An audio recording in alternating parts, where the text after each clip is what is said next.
Now, the rest of the story. All right, welcome back. I'm going to answer a quick question, which is, would it be plausible for us, our operation, to go ahead and get, let's say, a second corn planter or a second combine to speed up the process of planting and harvest? Well, for us, short answer is no. The reason being is manpower. We don't have enough people here to justify running two planters, because that planter is a 30-foot, 12-row 30-foot. That planter itself, just running that one, can keep up with the 8235 and the Earthmaster. Now, if we were running another planter, we either have to look at doubling up the size or increasing the width of the Earthmaster, our seedbed prepping tool, but that also entails more money. By doing that, we have to either tune up or upgrade the 8235R so we could pull at least a 30-foot tillage tool. The problem is that if we want to keep updating or keep the ground worked like we've been doing ahead of the planters, I think we'd be asking an awful lot out of what we currently have available to do it. That's assuming that we had enough people here to keep everything running, because even with all three of us here, say if somebody's running the planter, somebody's running the Earthmaster, the tillage tool, it usually takes one other person, say like a floater, to keep the other two running. Not saying that there's going to be breakdowns necessarily, but somebody that is able to keep the tender caught up with the planter, keep seed in the back of the truck, keep fertilizer tank full. That's really what I was doing for a fair share of planting this year. Ryan's job was to basically run the 82, and he did a good job at it. We never actually had to sit and wait for the tractor or for the 82 at all, but that is also running around the clock. I just had somebody stop today and they asked us if, well, they weren't from around here. They are from southern Minnesota, and he was an hour east of Madison, Wisconsin. So, and all the people they've talked to, because they're going around talking to different people around the states, or the state, they said that me telling them we were done planting corn, beans, everything else, a little bit of waterways, but that is it. But telling them that we are done planting, he said that we're actually the first ones that they've talked to that have said that we are 100% done. I don't know what a lot of people around this area as far as being completed are. I guess I don't get out that much. At least I haven't been here lately. And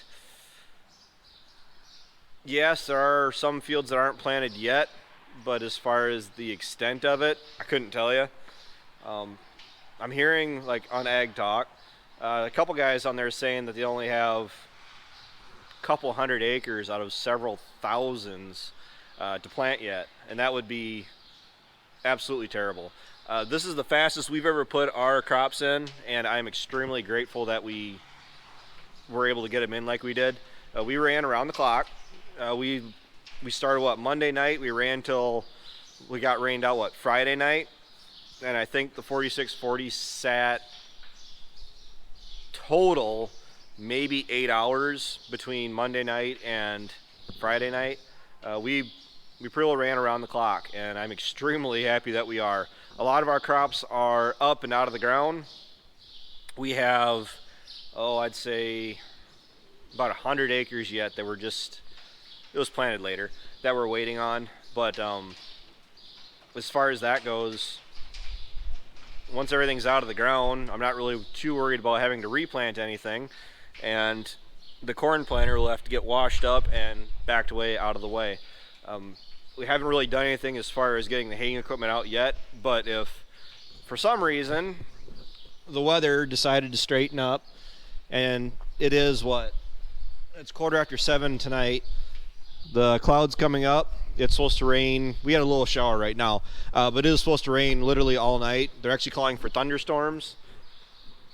We've had a lot of flooding. I'm not really feeling all that bad anymore about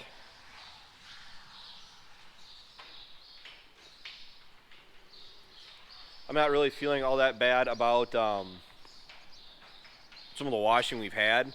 Not happy about it, but for the amount of rain we've had all across all the states, this is from what I'm hearing, this is the wettest spring that Wisconsin has had, according to the individual that stopped today. 99 years? I think ever since they started recording it, this is the wettest Wisconsin has ever been. So, I guess we're number one. But honestly, I guess I wasn't really watching the markets as close as, or not the markets, the weather as close as maybe I should have been.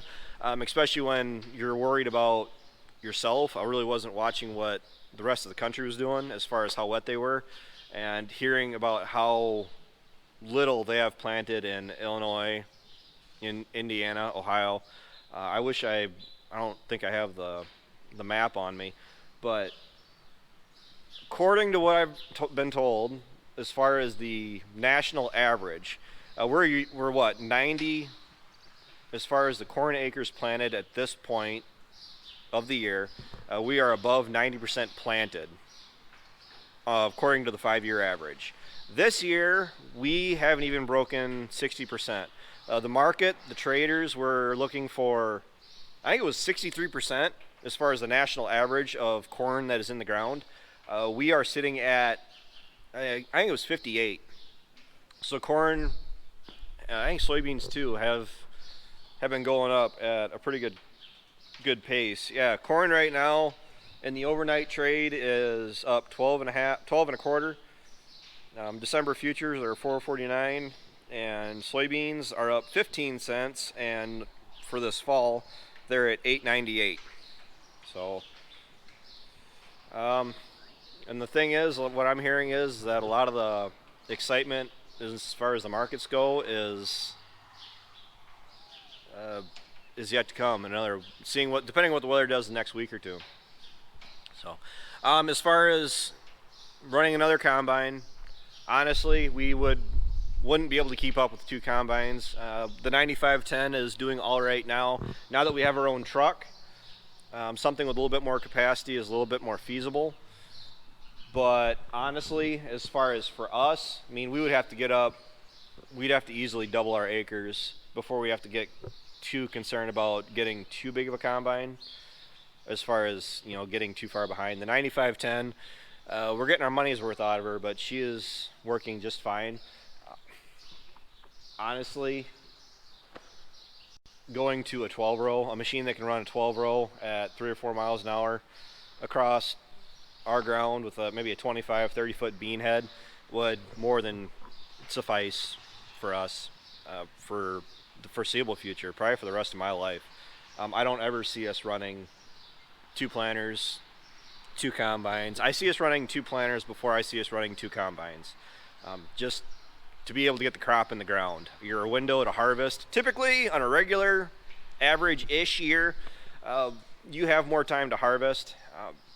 The last 2 years, maybe not so much, but we've gotten it done. As far as planting, I'm more concerned about getting it in the ground. So if we ended up switching to more of a min-till, no-till situation where working the ground up wasn't as big of a concern, and we were just basically focusing on just getting the crops in the ground, we could pull a person, whoever was running the seedbed prep, they could be running a planter instead, and then that third person would be extra busy keeping 2 planters moving.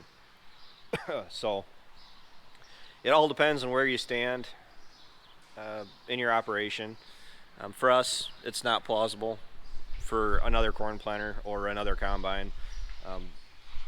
We could have my mom and Brittany help some more, but they're not here full time either. So it's a requirement as far as having enough people around, and the extra money that it would take to have the amount of money tied up in another planter or another combine too. It just wouldn't be worth it. That money would be better suited elsewhere. So that's where I stand on that, guys. That's, if that explained anything at all, I hope I cleared up any of your questions. If you guys are wondering what it looks like in southwest Wisconsin, this is currently what it looks like. The crops are moving. They grow like weeds when the sun is out and it's warm.